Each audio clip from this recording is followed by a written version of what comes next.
Nagsimula ako bilang hilaw na sangkap sa mundo. Walang alam sa timpla, kulang pa sa bango. Ang apoy ng kabataan, masyadong malakas ang liya. Muntik nang masunog sa tindi ng aking pag-angat. Ngunit sa bawat hiwa ng kutsilyo at dumanas na sugat, natutunan kong ang tunay na lasa'y sa tiyaga nagugas. Ako ay isang sinaing na malapit nang maluto. Ang kanin ay malambot na, ang usok ay dahan-dahang naglalaho. Wala na ang init ng nagbabagang hurno, ngunit narito ang linamnam ng karanasang nabuo. Hindi bale kung ang kawali ko'y maitim at gasgas. Dito nasulat ang recipe ng buhay kong matikas. Ang alat ng pawis, ang anghang ng bawat pagkatalo,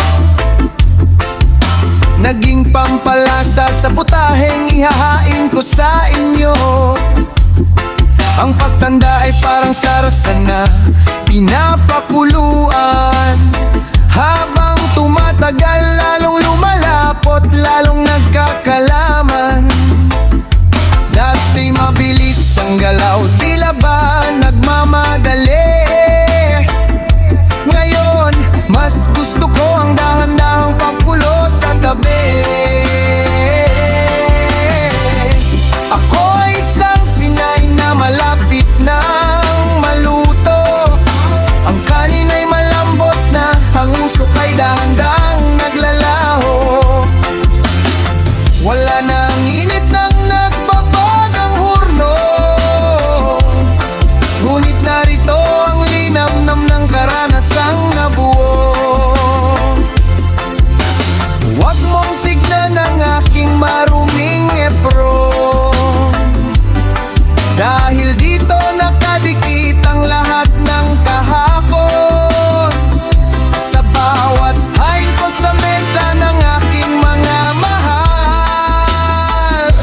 ang aking pagtanda ay isang pasasalamat at dasal.